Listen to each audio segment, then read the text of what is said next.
Pemirsa, isu pembiayaan IKN Nusantara akhirnya mengemuka di panggung debat kandidat Pilpres. Dari 3 paslon, pasangan Prabowo Gibran dan Ganjar Mahfud punya komitmen untuk melanjutkan proyek berbiaya 466 triliun rupiah itu.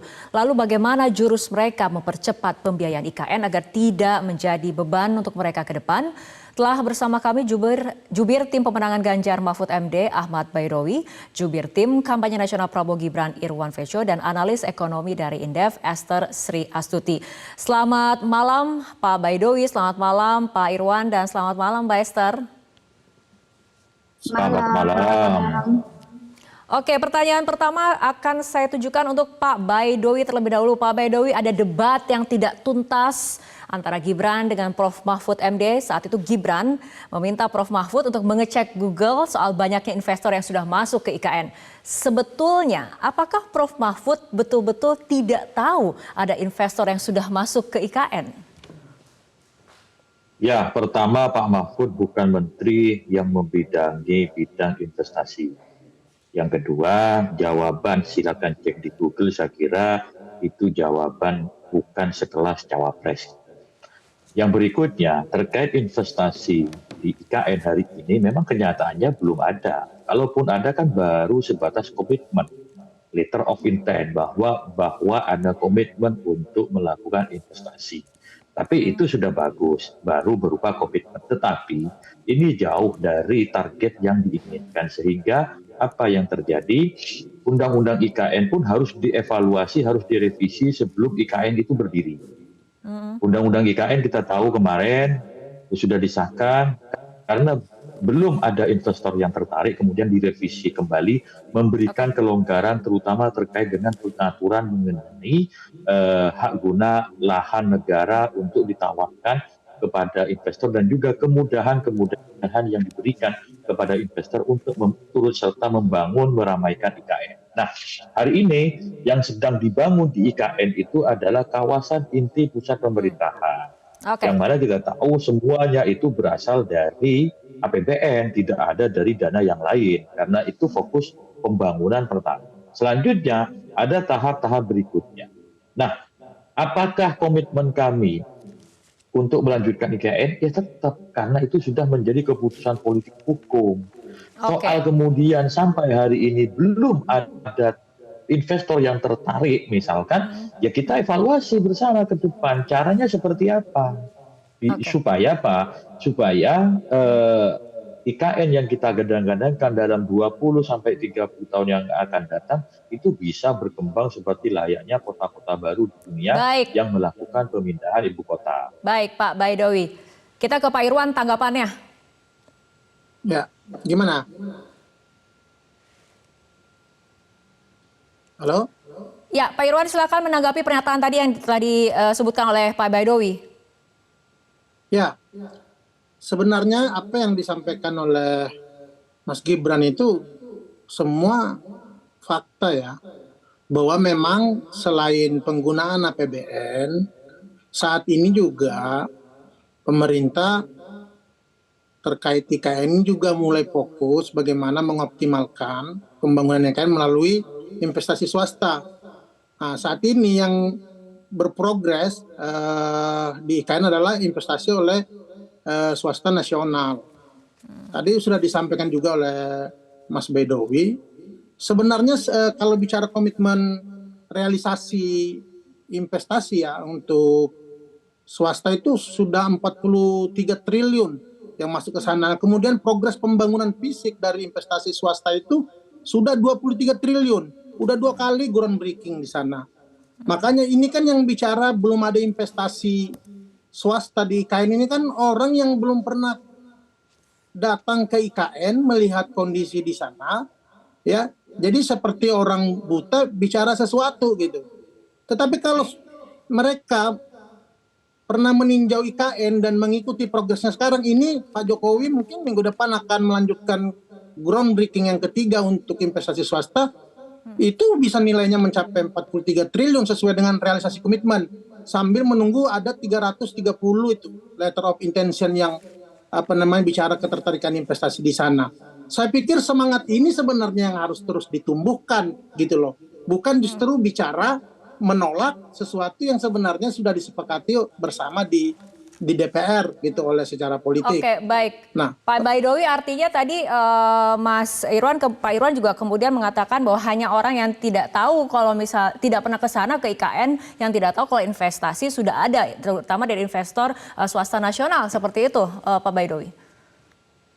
Tapi kan tidak sesuai dengan target yang dijanjikan di awal. Itu kan tertarik ketika ada revisi undang-undang. Kita tahulah di DPR itu merevisi undang-undang karena misalkan hari ini ada konsesi lahan baru dikasih 120 tahun.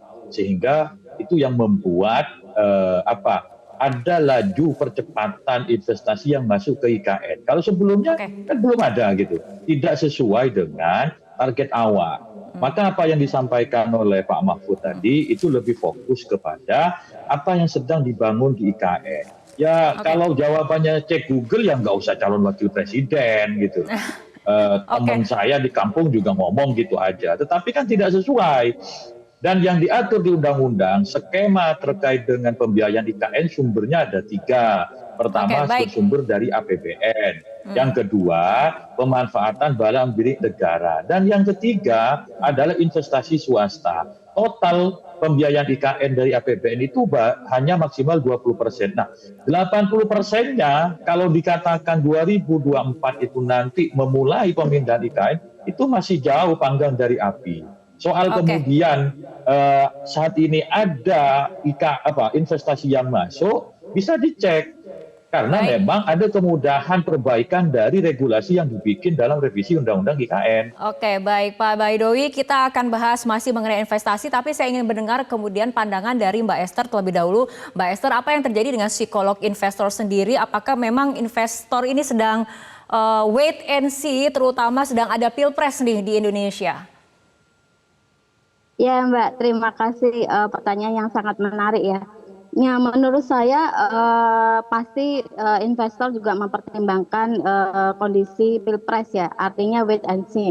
Namun demikian kalau kita lihat dokumen penyusunan IKN ini kan sudah di-launching itu 2018 ya oleh Bappenas. Nah, dari 2018 sampai dengan 2023 kurang lebih 5 tahun gitu ya. Nah itu harusnya tidak hanya sekedar janji atau komitmen saja, tetapi apakah sudah ada kontrak gitu ya yang secara tertulis gitu dari investor bahwa benar-benar ingin berinvestasi di ibu kota negara gitu yang baru. Oke, harusnya kemudian ada langkah konkret seperti itu ya Mbak Esther. Anda kemudian tidak melihat hal itu sampai saat ini Mbak Esther atau seperti apa? Betul, artinya ya apa yang ditargetkan ini tidak tercapai.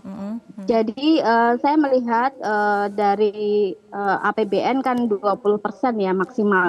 Tetapi saya membaca dari situs website resmi IKN, itu ternyata rancangan IKN ini, rancangan anggaran untuk IKN ini sekitar 53,5%. Jadi dari APBN. Ini kan dari 20% menjadi 53,5%. Ini hal yang kenaikan yang sangat luar biasa. Artinya ke depannya kalau misalnya investor ini tidak kunjung datang, bisa jadi tidak hanya 20% dari APBN, tetapi bisa sampai dengan 53,5% dari APBN yang akan dikucurkan untuk pembangunan IKN. Oke, sebelum saya kembali ke Pak Irwan, kita ke Mbak Esther lagi, satu lagi Mbak Esther. Kemudian Anda tadi mengatakan target tidak tercapai ataupun belum tercapai, sementara dalam debat Gibran juga sempat menyebutkan sejumlah investor yang masuk seperti Agung Sedayu. Ini menurut Anda seperti apa?